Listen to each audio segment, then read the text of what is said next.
Actually, I've been considering moving this chair over there and getting me like a desk or like a throne. Yeah.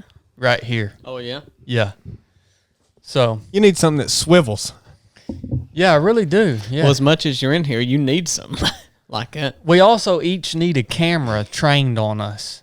You know what I'm saying? Yeah. So it switches back and forth according to who's talking. No, we ain't there yet. High dollar. We ain't there yet. Well, you're the video editor. Could you make that happen? If I had time, I could. We're filming tomorrow, right? Yeah. Okay. I'm Yeah. looking forward to it. Krista she's fired up about it.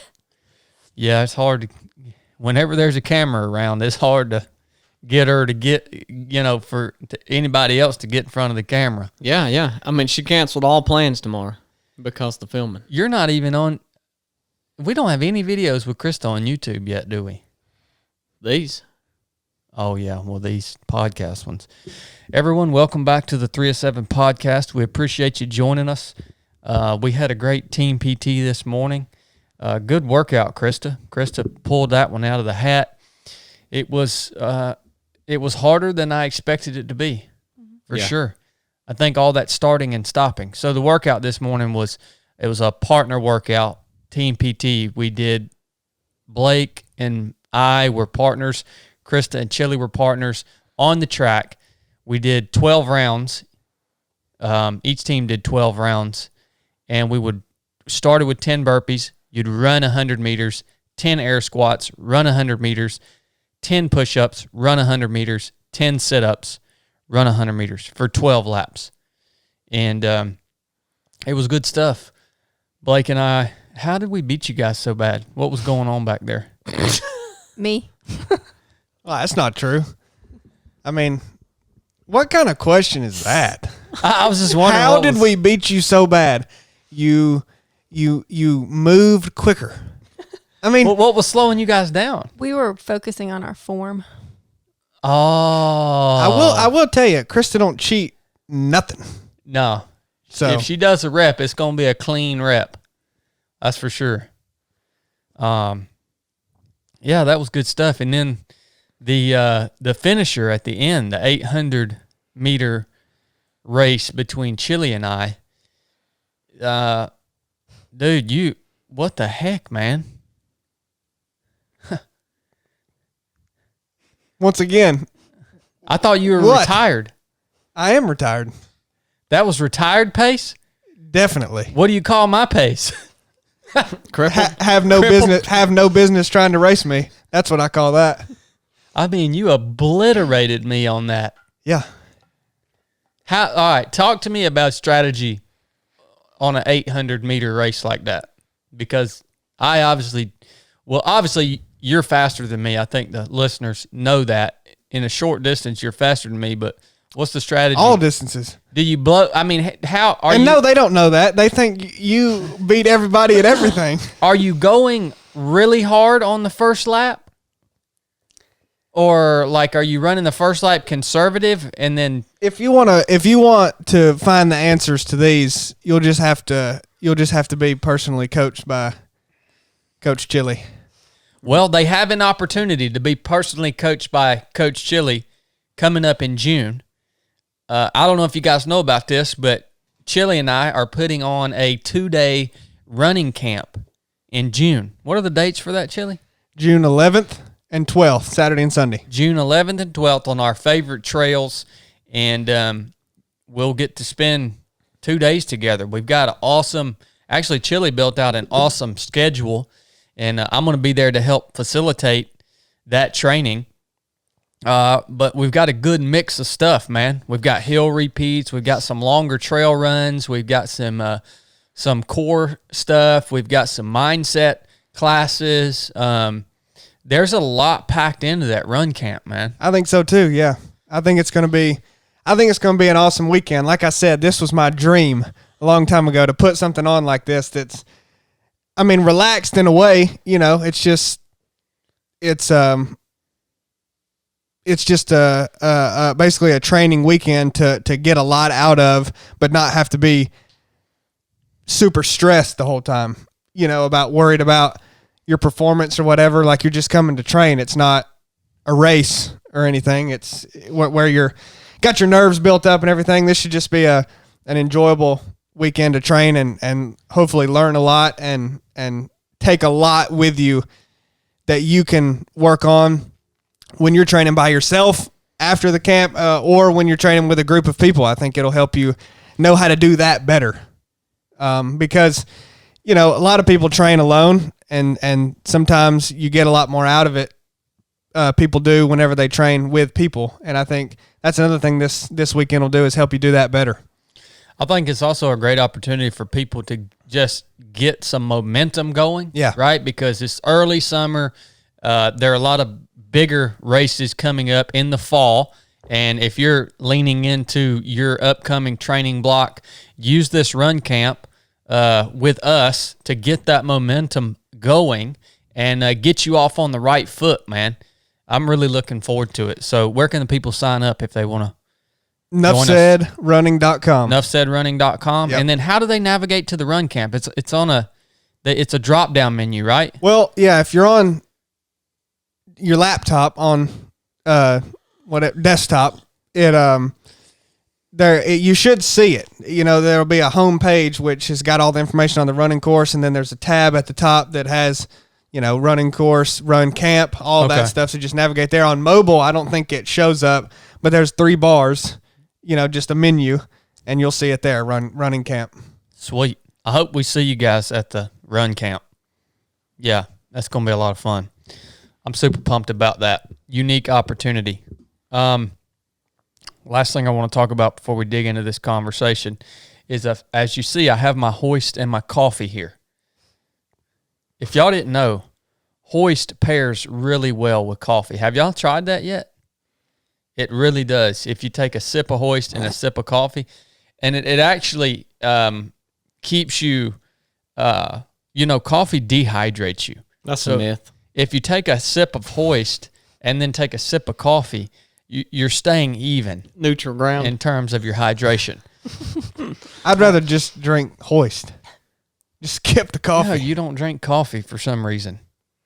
We're going to have to change that. Well, Chili needed that IV level hydration after that 800 meter. Yeah, and I got me some too. You'll see. Yeah. Yeah. Well, if you guys don't know, HOIST is our hydration partner here at 307 Project. We actually have been using HOIST now for probably like 3 months. Yeah. It's an awesome product. It beats the heck out of other hydration supplements out there, like your sports drinks and Gatorades and all. It's just with all the sugar and nastiness in it. HOIST is actually got way less sugar. It's actually got calcium in it, potassium, magnesium. It tastes great and doesn't have any artificial preservatives. It's just a lot better for you. And it works, all right? It works. It's going to keep you hydrated, keep you going. And they're great people too. Everybody that we have worked with since we partnered with HOIST are just good, solid Americans. And speaking of American, by the way, HOIST is made in America, and they support our military.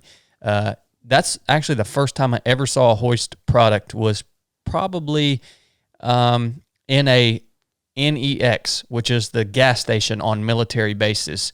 I remember seeing HOIST in there. I didn't know what it was back then, and then the first time we got a chance to really use it was at 29029 when Chili and I were out there coaching, and that's what led us to them. So check them out, man.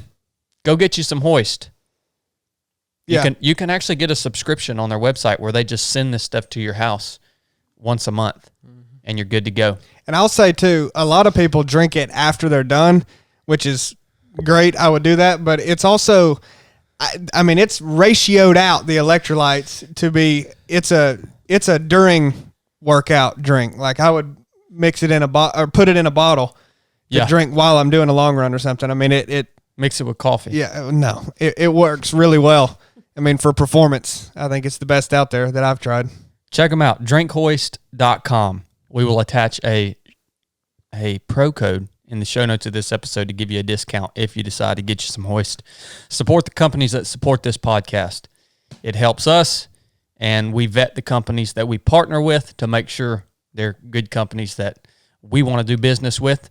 And if you're listening to this podcast, you probably have a lot of the same values that we have. So there you go. DrinkHoist.com. Thank you, HOIST, for partnering with us and keeping us hydrated while we go and do all of our crazy stuff. Good morning, Krista. You haven't said a word on the podcast yet. Not yet. What the world's going on over there? Just listening. She only chimes in when it counts, you know. Yeah, she really does. Well, We do a lot of babbling. you know, while we're on the topic of running, I want to talk about something real quick, and as it pertains to running, because I think it's I think there's a lot of people. Chili said a lot of people are wondering if I'm going to come back and race at the MidState Mile again this year, and I'm on the fence, man. I've won that race 2 years in a row, and I'm on the fence. I mean, how many times am I going to have to go back and win the freaking thing for y'all to understand that nobody can beat me there? How many times do I need to do that? So I want to get y'all's opinion. Should I go race at the MidState Mile this year or not? It's up to you. Don't ask me. Well, what do y'all think about it? Do you think it's worth it, Chili? Don't ask me. I mean, that's up to you. Well, I know you have an opinion on it. I don't have an opinion on whether you should or shouldn't. I know what I would do if I were you. Okay, what would you do? Tell the people, what would you do? No. That's an opinion when you tell somebody what you would do if you were them. If you were me, what would you do? For real, man. Nobody needs to know what I think. For real, dude. Tell us. No. What the crap, man? He's shutting down on you. Krista, I think he needs what do some you think counsel. about it? I'd have to think about what my motivations are, why I'd be doing it. I'd have to have a good why. Why don't you say why you are on the fence? What makes you want to do it? And what about it are you kind of like, man, I'm not going back this year?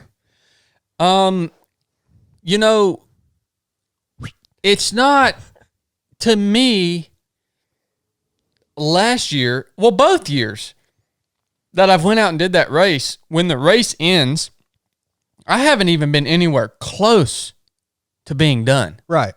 Like, not even close. Right. And last year I ran 38 hours.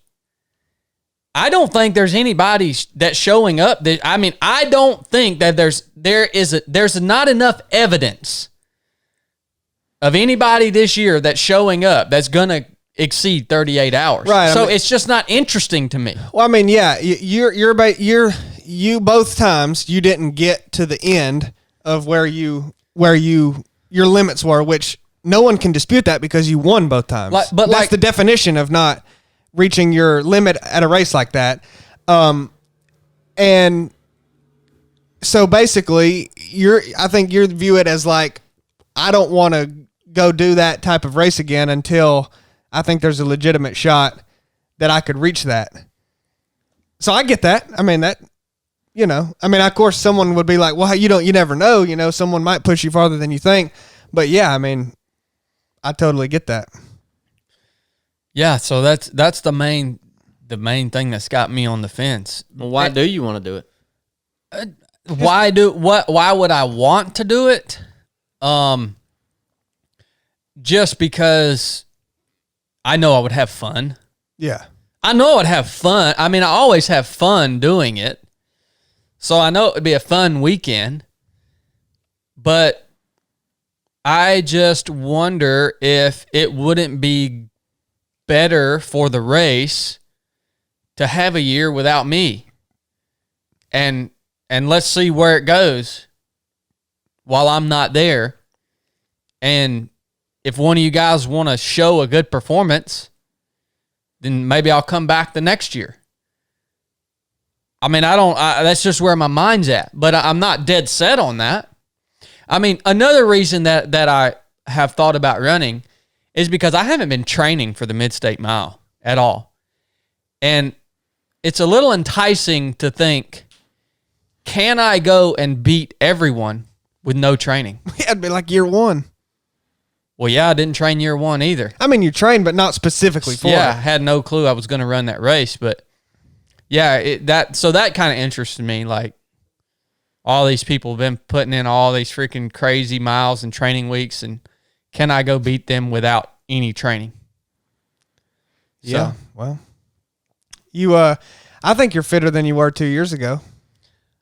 I am Overall. more well-rounded Yeah. than I was 2 years ago. Yeah. I mean, I can actually do like 30 or 40 push-ups now.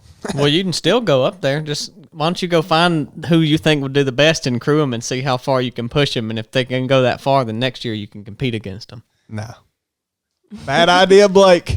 So I think Chili's voting no. On what? What would you vote, I was Krista? voting no on that. Should I go run? And now that you've heard a little bit of what's in my head. Your why? What a bad idea. I don't know. I would say no, just because you don't sound like your heart's really there. And to me, I'd have to have kind of my heart behind it. Mm-hmm. So, What about you, Blake? I'd say no. The only reason you want to go is just see if you can beat people on no training. That's pretty weak. Chad just can't get excited about nothing. You should Yeah, focus on you the should- pinhoti if that's what you Yeah, want to do this you year. should, well, not if you can't get excited about it. You should go to what just freaking stirs up in your loins. You know what I'm saying? I do think you need to have a goal, because I feel like you're kind of aimless right now. You need to be focused on something, and this may not be it, but it needs to be something. No, this ain't it. Man, she just called you out. No, I just think I think you should do what excites you. Mm-hmm. You know, and if it don't excite you, then like, no, sir. And if you go win it, if it doesn't mean a lot to you, not that you would do it because it means something to anybody else, but they'd be like, oh, well, yeah, of course Chad won it. He's won it the past 2 years. So go do something different if you want to challenge yourself. Yeah, I do feel a little excitement around doing the Pinhoti Trail FKT this fall. I'm starting to feel a little excitement around that. Well, you're supposed to do it last year.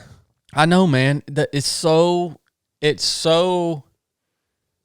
I don't. It's hard to figure out how to manage the training and the planning that's going to go into that alongside the amount of work that we have to manage. I mean, That's like, I'm so conflicted there. Because you start trying to plan something like that a week out. Why don't you start thinking about? Why don't you start thinking about it a little earlier, and then just chip away at the plan? That way you have it together, and then you can be like, all right, then we're executing here. Well, you got to have it. You're essentially putting on a race and running it. So you got to have people help you plan it, and you just focus on training. I ain't gonna help you plan it, but I'll pace you. okay. I'll pace you the whole way till the last mile. Basically, Chili said he's going to do what he wants to do. I'll pace you the whole way until the last mile. I'll just peel off, and you just finish solo. Well, I'm starting to feel some excitement around that, so that might be the way I go this fall. Or we'll just race. That would be fun too. That would be an interesting race. It would. Yeah. You've tried to get him to do that before. Remember, he wouldn't commit to it. Mm-hmm. Yep. I That think would be interesting. at W, he got it that 800, give him a little bit of confidence. He's starting to build his confidence back up. Yeah. No, we were talking Encourage him. about this about 3 months ago. Well, He don't like to plan. I do not like to plan. I just like to show up. I know. I just like to show up and do what I know how to do. Why don't we get someone to do all the planning for us for that? And then we Krista, just you want to plan that I out knew for you us? were going to ask me. how about It's not even planning. It's really just non-committal. You No. don't like to commit to things too far out. no, come on. No, I'll commit to it. We'll put a date in October, have someone plan it, and then you and me can just show up. I'll commit to it. I'll put in the work. Well, I know you will, but set the dates and commit to it, and then we'll get it planned. What do you think you're going to plan? Is it supported? Yes. Then Blake, y'all two, and me and my dad. Okay. We'll run and gun, son. How much would it cost to get you to plan that for me, Krista? I don't know. We can talk about it later. Boy, I don't want to nav either. I just want to to set the FKT. Yeah, you're going to have somebody keep you on course. Mm-hmm. Yeah. Okay. Well, we'll talk about that. I do want to. Because the MidState Mile is coming up, and Krista, by the way, we're going to talk about the important things that we learned on the basic course. But for some people, the important thing right now is a race that's coming up, specifically the MidState Mile, and I think a lot of people are interested in that race. And so I just want to go around the horn, at least with Blake and Chili, because you guys have been there. And I want you guys to give any advice that you have from what you've seen out there. Chili's ran the race and watched the race. Blake, you've been there with me the whole time last year. Let's give some advice to the runners on how to do well out there, how to do well at the MidState Mile. I want to give some advice there.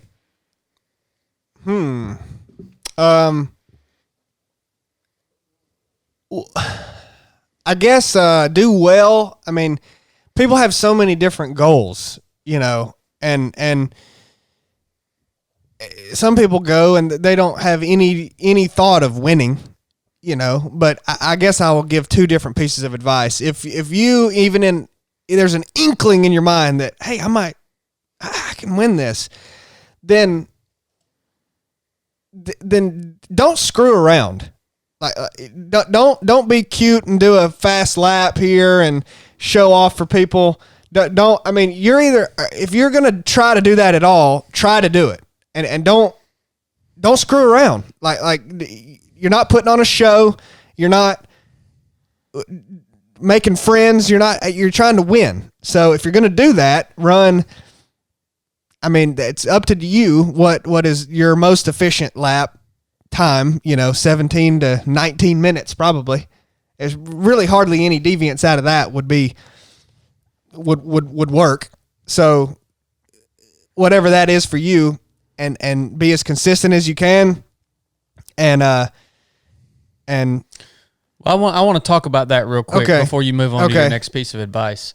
The reason that people screw around, the reason that people end up running a fast lap or deviating from the plan. You're going to say impatient. Well, they get bored. Yeah, is what it is. That their mind is not trained enough to follow the plan that they know is going to eventually work. They get bored because their mind isn't trained well enough to continue on that path for that amount of time. So boredom kind of goes hand in hand with impatience. I figured out mid-sentence how I wanted to word that. You can't have multiple goals at MidState or any last man standing race. If your goal or one of your goals is to win, that can be your only goal. You can't be like, oh, I want to win, but I'm also going to try to do some fast laps, or I want to win, but I also want to do this or that. No, it has to be win. That's it. Yes. If you have any other thing that you're going to try to accomplish there, you will not win. You also can't say, I want to win. Yeah. But my second goal is if I get 100 miles, I'll be happy. That's what I'm saying, man. You can't be like, well, I want to get 100 miles and, maybe if I feel good at the end, I want to win. Nope, you won't do it. That goes hand in hand with my advice for someone who doesn't want to win, but I mean, basically someone who's new to running, if they're there, they shouldn't think they're going to win. It's just, that's not reality. Yeah. So I mean, you shouldn't put yourself down or be negative, but if you've never ran a marathon before, don't think you're going to go to MidState and win. But also, don't place limits on yourself. Don't say, I'm going to get 40 miles or I'm going to get 50 miles. Just say, I'm going to go as far as I can. Mm-hmm. Like that, because if you say, you may get to 40, you may do it, but guess what? You're done then. And you could get 50 or 60.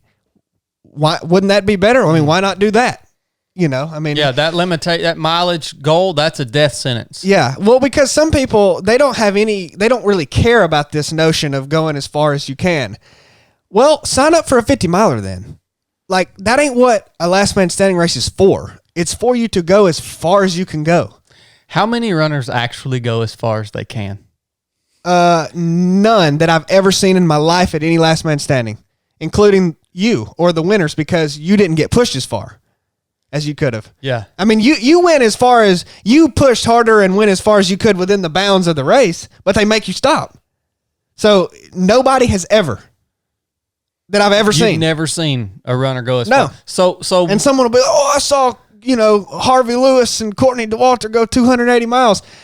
Man, if you can walk out of there at the end, which they all do, you didn't go as far as you could. Mm-hmm. I don't freaking believe it. I don't believe it. And I'm holding the scrutiny as harder on myself than them. I mean, trust me, but as far as you can means that you're like almost dead.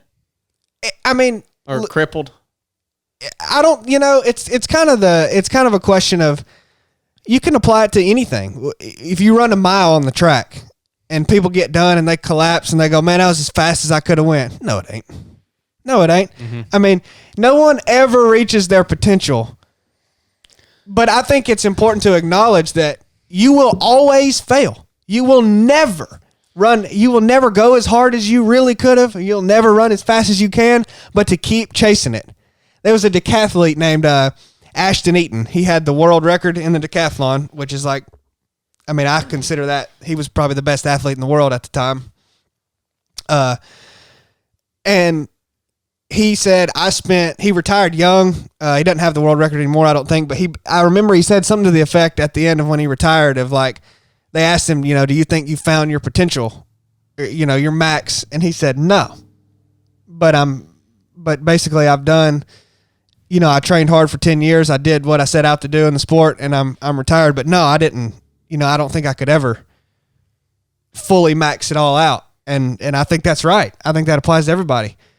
And I think the only way that you can fail is to just quit trying to improve, and I think that applies at MidState. I think, and every last man standing, no one's really going to push as hard as they can. And I think it's actually bad to think that you did, because you're lying to yourself. Yeah. You're deluding yourself. This is what happens. And I want to say I agree with you. Almost no runner goes as hard or as far as they can go. What happens is people run until they get tired of running. And that's what takes them out of the race. Simply, they're just tired of running. And then they start to talk themselves out of running. Yeah, it's a negotiation. Yeah, they start to say, my quads are cramping up. My stomach hurts. I've got all these different issues that I'm having to manage. And then eventually they go out on their what ends up being their last lap, and they intentionally, whether they know it or not, they may not even, it may be a subconscious thing, but they intentionally don't finish the lap because they're just tired of running. Well, and you go, oh, well, I mean, I didn't make it back. I mean, that's what everyone says. Yeah, well, I just didn't make it back. I got timed out. I would have kept going. I would have, but it's like, nah. Well, I mean, I would disagree and say that all of them went as far as they could go, except the one who wins. It just the limiting factor wasn't their physical body. Because if they could have went farther or wanted to, they would have. But maybe it's their mind that's weak. To say that your physical body limited you, you would have to pass out, like snap your leg in half, die. You would have to do something and say, well, yep, that joker went hard as he could. He's dead. He literally couldn't have went any farther, but They got to haul you out of there in the freaking meat wagon. yeah. But I mean, But all the other ones, they went as far as they could go. Their mind or something else was limiting factor. you know, if all these people reach a point to where they quit, there is a way to word that to where it's like, well, yeah, they went as far as they could go because mentally they just couldn't keep going anymore. Yeah. But like, they had it within them to keep going. They just didn't pull on that, you know? Physically, they did. not to. Yeah, They like it's a chose not weird, but in a way, yeah, they went as far as they could. I mean, that's just all they had. Yeah. You know, on that day, but and I think people are way too soft on themselves. Way too soft on themselves. Man, they pat yourself on the back. They got a new record. It's like, you freaking softy. You quit hours before you could have been done. You shouldn't be freaking proud of that. The reason that I know this is true, what we're talking about here, in that you don't go as far as you can go. You go as far as your mind is trained enough to take you. Because I've actually experienced this. The first last man standing race that I ever ran was called Bob's Big Timber. And I went 130 something miles. And so what had happened is this top, I'm bad about doing this, lacing my shoes too tight. It was real muddy that day, and I had laced my shoes really tight because the mud was sucking my shoes off my feet. And that top lace was really wearing on that big tendon in the front of my ankle.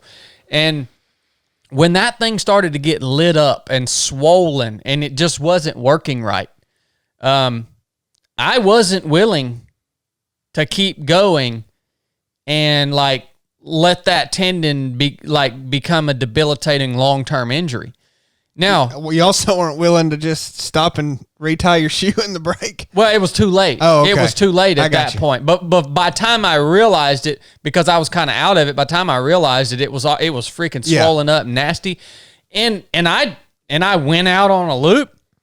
And to be honest with you, I intentionally didn't make it back on the loop. Whether I knew it or not in that moment, looking back at it now, I realize I made the decision. I'm not going to keep running on this thing. And could I have finished that loop? 100% yes. I could have finished that loop, and I could have went out on another loop. But my mind just told me that it's not worth it anymore. And so I didn't go as far as I could go. I've experienced that.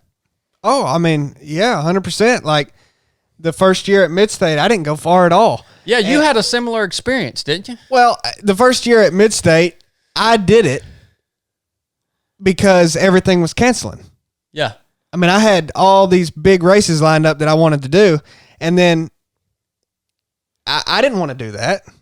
I mean, I had, 100-miler I wanted to go run fast and was in shape to do it. So it was really frustrating when when they kept canceling.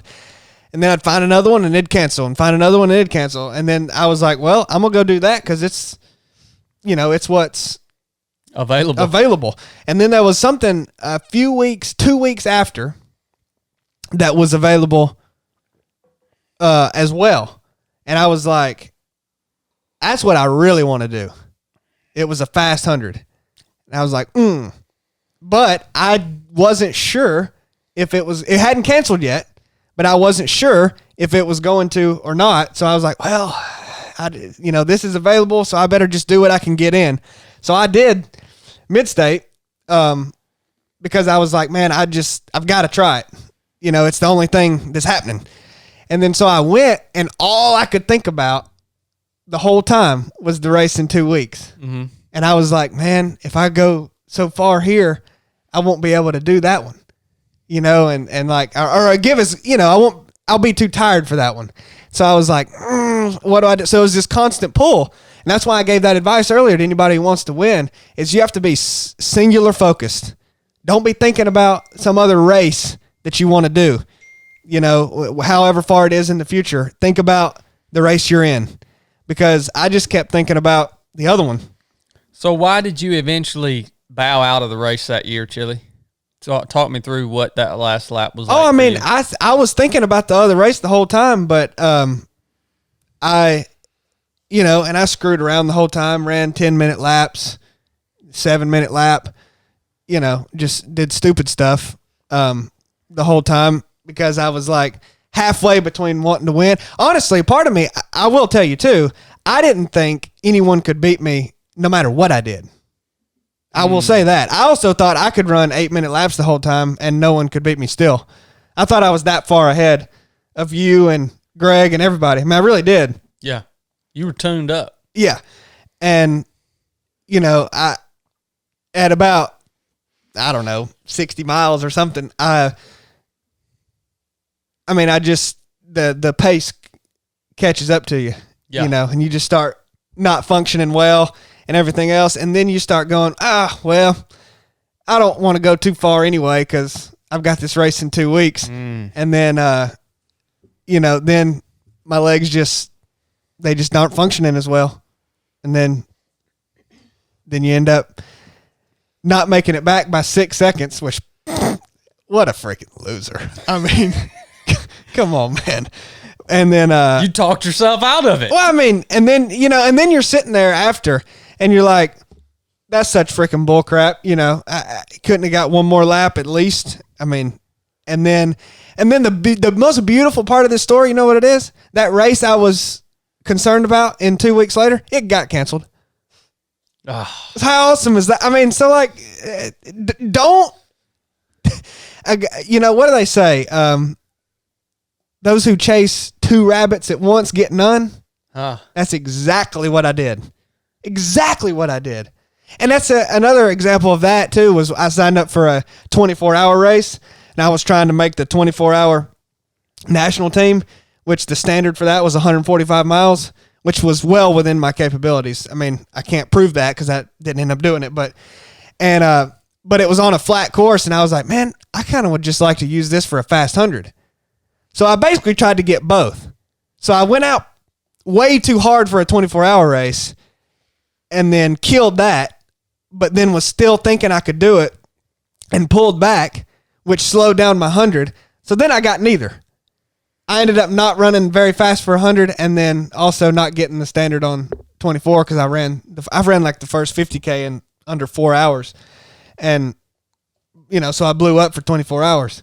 So I chased 2 and got none. So I'm really trying to drive that home. If you run in mid-state or any race that you're doing, don't, like, that's got to be your main focus. Has to be.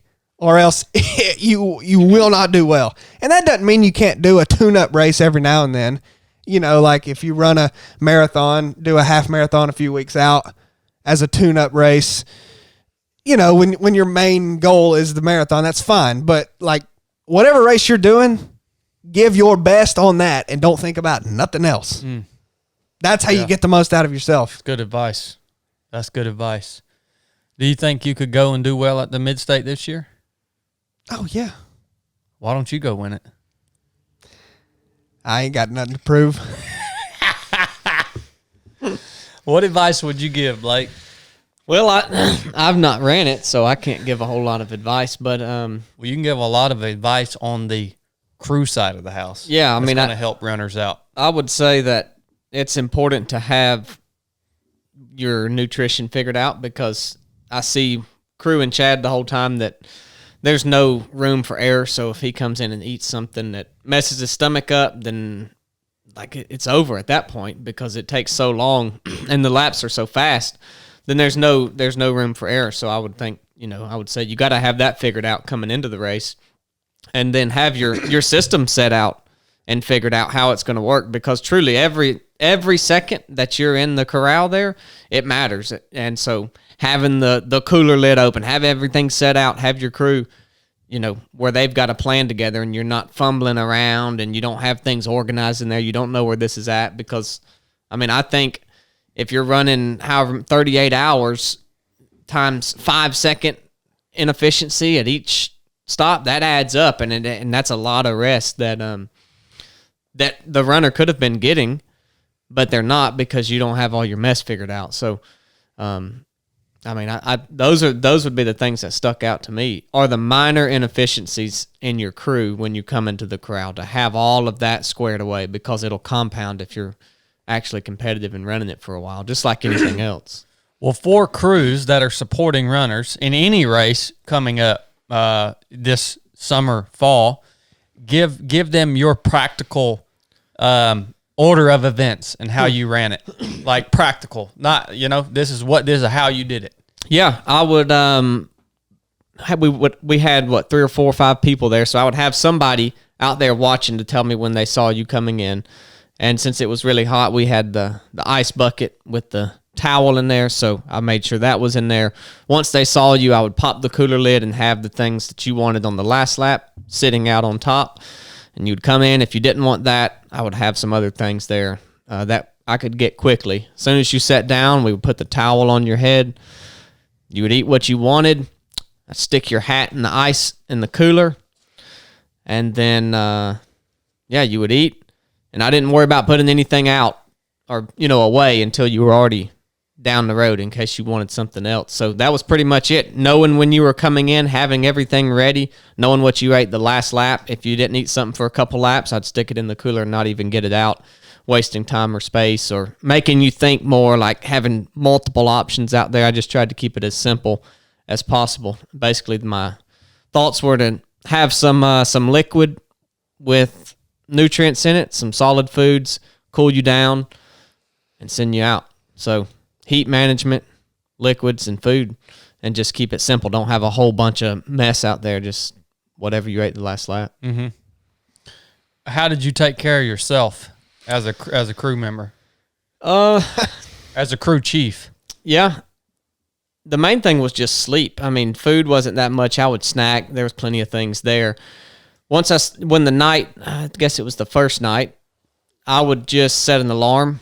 So as soon as you left out, you were so consistent with your laps, I would set an alarm for about 3 minutes before you would come in. So that usually, I would set it for like maybe 11 minutes or something like that, 11 or 12 minutes.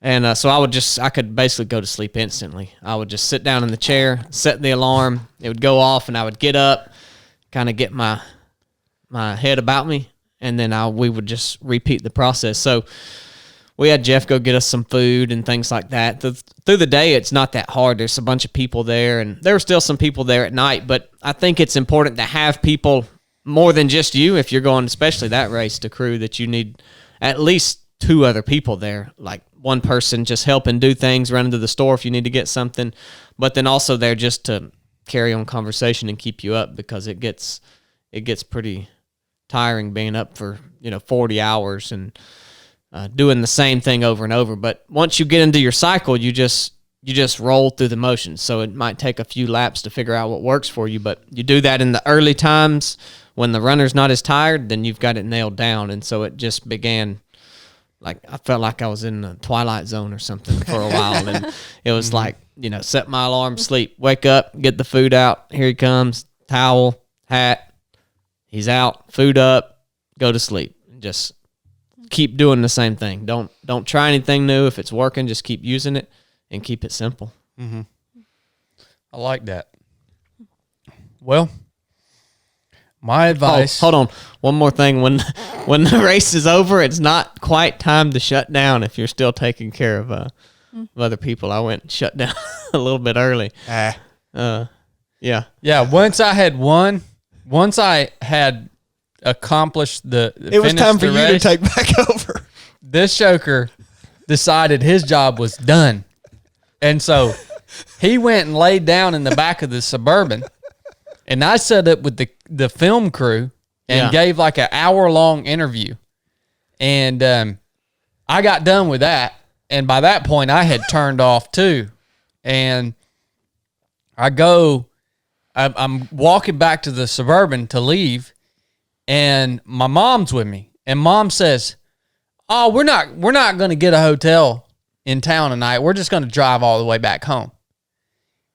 And I'm like, "For real? You think that I'm going to sit in this car, ride in this car for 4.5 hours after what I just did? No, we're going to get a hotel." And so, of course, Mom, she's not good at finding hotels or even driving a large vehicle at night. So we get in the vehicle, and I'm like, "Blake, you need to find us a hotel." And he literally is like, gone, dude. He can't do anything. He's useless. You can't wake him. I couldn't wake him up. It's like at Little America. I couldn't get him to come back to like get his brain to start working again. Needed the sternum rub. That jugger was out, son. Yeah, that was a lesson learned to not turn off till it's done. I mean, at 40 hours, once you decide, all right, they're going to give him an interview, and I've been up for 40, and I was like, well, if he wants to talk, he can, but I'm freaking done. That's the longest you'd ever been up, isn't it? Yeah. And so I said, if he wants to give an interview, he can go give it, but I'm going over here to catch me a quick nap. A quick nap don't happen when you've been up for that long. And so, I mean, it's just a lesson learned that when the mission is accomplished, it's not always that the mission's over. And so especially if you're, crewing or whatever you're doing, then it's really on you to make sure to stay locked on until the mission is over, not the mission is accomplished. So. I didn't realize you ever fell asleep during that race. Yeah, I would sleep through that. It might have been the second night. All of them slept. RV Mike over there, he was just I would sleep out. About 10 minutes, 10 or 11 minutes between each. You didn't sleep at all, did you, Chili? No. I was the only one there for you. All right. Well, my piece of advice for you guys, well, first of all, I'll make a statement. Most of y'all ain't mean enough to beat me. That's most of y'all's problem. You're just too dang friendly. I'm not saying you ain't mean enough to win. Like, you might win, but you ain't mean enough to beat me. So I'll just go ahead and make that statement right off the bat. My advice is put blinders on. Don't look at what other runners are doing. Don't pay attention to where you are in the pack while you're running. You run your race. You run your pace, and don't get sucked in to wanting to go a little faster so you can be with a different group of people and have a different conversation. You have to put blinders on. If you want to win, I know this sounds brutal, but this goes back to the statement I made earlier. If you truly are there to win, you're not there to make friends. No. You have to accept that. You're not. It's going to be a different type of race for you if you're there to win. It's got to be. You're not there to have conversation with people. You're not there to encourage people. You're not there to do any of that. You're there to be a freaking machine. That's all. That is your only job, is to be a machine. It is not fun when you run a race to win. I said I'll have fun there because that's my style of fun. All right. But for most people, that's not fun. Most people enjoy racing and running because of the conversation, the camaraderie, the friendships, all that. I also enjoy that, but it's a different experience when you're there to win. So don't be talking. Don't be cutting up. Don't be doing all that. Don't be telling your runner how many miles they've ran. I didn't. Y'all misremember that. I told Darby. He said something, and I was like 40 laps or whatever, and Chad goes, "Don't be freaking saying that." I didn't tell him. Gosh. So, by the way, y'all know Last Man Standing, not the way MidState is. That's a variation of the Last Man Standing format, but it was created by Laz. And y'all understand something, right? He designed that so no one would leave happy, no one would leave satisfied, no one would really win. He designed it so everyone would fail, and so everyone would basically leave with a bitter taste in their mouth, because you either are soft and pull out too early, or you win and don't really get to go as far as you could either, because they make you stop. I mean, it's not people use it as I'm gonna get my first ultra in. And I mean, I'm sure a lot of race directors probably promote that because they want more people to come out, but that ain't what it's for. It's for everybody to try to win and to try to go as long as they can. yeah. And you shouldn't be. I mean, you shouldn't be proud of yourself after that race. I mean, if you win, that's one thing. That's hey. But if you still shouldn't be satisfied. You shouldn't be, but if you don't win, don't be proud of yourself. And leave it to last to create a format that is intentionally made to make people leave dissatisfied. The dude's a genius. Yeah, I mean, it was something. Yeah. Leads me into my next piece of advice. Not only don't pay attention to where you are in the pack, don't pay attention to how far you have ran. Don't count your laps. You should literally never have an idea of how far you've ran. Never. You should ever focus on is the lap that you have to run. Well, the just 1 mile thing is not just a cliche. I mean, it literally is an individual race every time. Every lap is its own individual race. It's not a race. It's 100 or 130 or 200 individual races. Yep. I mean, that's not just a cliche. That's actually what it is. Yep. So don't think of it any other way. Don't wear your stupid GPS watch. All you dummies with GPS watches, turds, don't wear it. Wear just an old G-Shock watch, all right? And when you start, hit your timer, your stopwatch, right? And that's all you should see. And after every loop, just reset that thing, all right? And you probably check to where you're at, be at the same place in 10 minutes every time whatever. You get little markers on the course, a little rock here, a little stick on the trail, and okay, boom, I'm on my stopwatch. I should be passing this little rock that's on the side of the trail. Yeah, you work that out.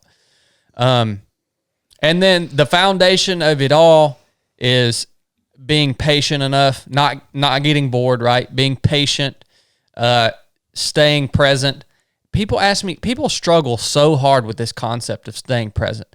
They ask me all the time, what does that look like? Like, how do you stay present? Well, it's self-awareness is what it is. It's the foundation of it is self-awareness, because when your mind starts to drift too far ahead, or it starts to drift to something that you shouldn't be thinking about, most people aren't self-aware enough to even realize that's happening. And it just keeps drifting and drifting, and then they end up somewhere that they shouldn't even be in their mind. Well, most people like it. Yeah, most people like it. You know you're doing it. You don't really, you might but you're doing it, but you like it. You go, oh, I'd rather think about, back to what we said earlier, that race I've got in 3 weeks. Yeah. Or 6 hours till we hit 100 miles. Mm-hmm. Or this and that. Like, you like to do it.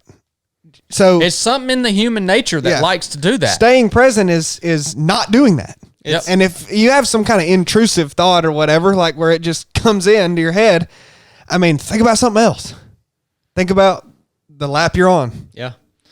I think it's because we occupy our minds so much. So we want, you want something to entertain you. And at the point the race is no longer entertaining, it's like bored and you're over it.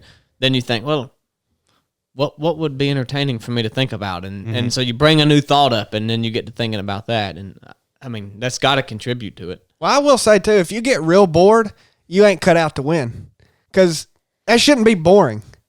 That's when you're most. That's the game, man. Like, yeah, man. But so many people's minds are just so untrained, man. They're just so untrained, and they don't even know it. Like, even people that consistently do hard stuff, their minds are still just untrained.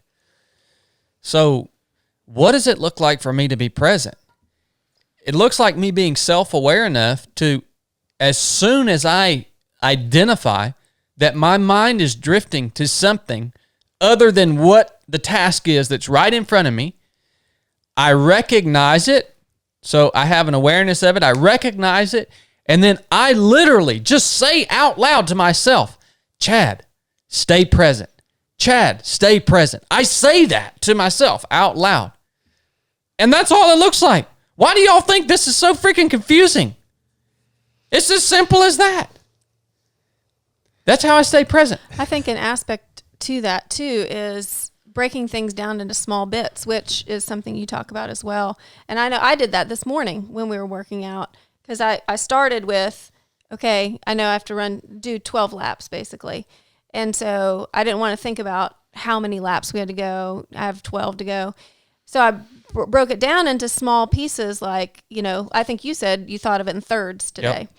And then I even have to be self-aware enough to know when that's not working, because I had it in my mind in thirds as well. And then when I started to struggle a little bit, I had to break it smaller. Mm-hmm. And then I had to break it smaller to the point where in that last third, I was breaking it down to 100 meters at a time, like just 100 meters. And so you can even start with one mindset or one goal or one way of breaking it down. And what I kept telling myself is, the phrase I use is stay here, stay here. So same thing as stay present, stay here, stay right here. And I had to tell myself to just focus on that movement I was on and not think about anything else. And then 100 meters, nothing else. Air squats, nothing else. And if you do that, you will get there eventually. Yes. But you have to be very patient in that. But that's a strategy, a practical strategy to help you stay present too, is because the closer you bring it in, I think about like casting a fishing line, and then I have to tell myself to reel it in, bring it closer. Because if I let that line get out too far, I don't have a sense of what's happening. And so I gotta bring it in, bring it closer. So, and sometimes I have to do that in the middle of whatever the task is that's at hand. I have to change it and say, okay, that's not working. What's going to work? The harder it gets, the smaller you have to break it down. That's right. Exactly right. Mm-hmm. This is one of, if not the most important strategy that anyone can implement. Anybody that gets anywhere, either in life or workout, they are doing that, even if they don't know they're doing it. Yeah. You have to do that. Yeah. If you're going to go any distance doing anything hard. I am just so daggone sick of people that think there's a secret. I am so sick of people that think that this is some complex, complicating thing to be able to do something really, really long and hard. It is so freaking simple. That's the secret. It is so simple. All right? Yeah. It's just your mind is untrained because you've lived a freaking cushy life. Yeah, that's the reality of it. Yeah. Well, I'll say too, I think that probably will help more people than, because I don't know that many people will relate to the like me saying you have to have a singular focus. I mean, I think you can relate to that by not just blocking out races, that you might want to do also, but blocking out anything, literally anything that might distract you from your singular goal of winning or going as far as you can. And part of what helps you do that is doing one step at a time. Yeah. I mean, that's part of what helps you do that. So, like, what would my mind drift to in the middle of a hard lap on the MidState Mile? It might drift ahead to, man, I'm going to get to change my socks when I get off of this lap. Like, that's me not staying present. Or the intermissions. Yeah, something that simple. Or, you're exactly right. Maybe we're an hour out from a 20-minute intermission. Yeah. And maybe my mind's drifting to that. So I'm not drifting days or months ahead. I'm literally talking about when I catch my mind drifting to anything other than where I am on the course, that moment, I stop it. That's what I'm talking about. Mm-hmm. Staying singularly focused is literally foolproof. Yeah. I mean, that's the secret. I mean, there is a secret. It's staying on that. But it's simple. Yeah. It's simple. And it requires work. That's the secret people want is, what doesn't require work without requiring much work? Gosh. Yeah. To get. I mean, it's that. What's that quote you told me yesterday? About focus on one thing. Put all your energy into one thing for the next 6 months and see what happens. That's what I'm driving home. Like, yeah. Yeah. Yeah. I'd say that to say that it works whether you're exercising or in business or even in relationships. I think I think about that. You guys, we're all working on the YouTube channel. We're having a lot of fun with it. And I think, man, what would happen if we took the next 6 months and put all we had into that YouTube channel? It would explode. Yeah. It would be the best freaking YouTube channel on earth. I'm not saying we're going to do that. I'm just saying we could do that, right? What would happen if we took everything we had and put it into the podcast? It would be 10 times. In 6 months, it'd be 10 times better than it is now. It would work. We just got to decide what that one thing Well, it doesn't mean you can't multitask or you can't have multiple goals, but you kind of can't. Like at a time, I mean, you really have to have the one that you are focusing on. Mm-hmm. I mean, it's really hard to be like, I'm going to try to do this, this, and this as good as I can at the same time. Like they just, man, you fall short. Well, the danger for me is I had a meeting with a good friend, he's all of our friend. He actually owns the place where we work out. I had a meeting with him yesterday, and we talked about how both of us are project oriented. That's a very dangerous thing because we get the ball rolling on something, and it becomes sustainable and it's good. It's good. And so then we're like, okay, well, now we got to add something. And then we end up having a bunch of stuff that's really good, but how much better could any one of those pieces be, right? Well, that's what I've always said just with anything is, do you want to be good at a wide array of things or great at one thing? Look at this guy, man. Are you all right? Yeah. Good God. What? God. Thought he went full retard on us there for a minute. Oh, Blake and his bad ideas. Get him, Krista. As we were saying, focusing. Is that what we're talking about? Focusing? Yeah. Focusing. All right. I forgot what I was saying. The last one. You guys, if you've trained with us, you know how to implement these things now. But the last one is being deliberate and out on the MidState Mile, being deliberate about every step you take, the way you tie your shoes, the way you take a dump on the side of the trail, the way every single bit of fuel you put in your mouth, everything. You have to be deliberate about it. You can't ever have a moment where you just run by and you grab a handful of Oreos because they're just there on the table and you decide to eat them because they look good in the moment. You can't do that, man. You have to be deliberate about everything. Well, I guess it's time to shut this unit down. Chili's got to regain composure. Yeah, what the crap, dude? Every time I look at him, I'm just laughing. Old finger painter over there. What was I doing? I don't know. I think you just had your hands on your face in a strange way. It's kind of hot in here. Well, it usually is. You're in charge of the AC unit. Well, I'm in charge of everything around You're here, the so only one anything that that knows goes wrong is all Blake's fault. This place would go under real quick if it wasn't for Blake. He's got to start having That is better true. ideas. I mean, it'd tank. Well, all right, guys. Well, I hope you guys got something out of the conversation, especially if you're running the MidState Mile. I hope you could take something away from this. I hope you implement it in the race. I might see you guys there on race day. I might run. Nah. No, I might.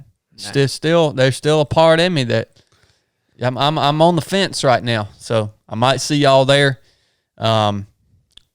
Looking forward to it either way. Seeing what happens. Love you guys. Enough said.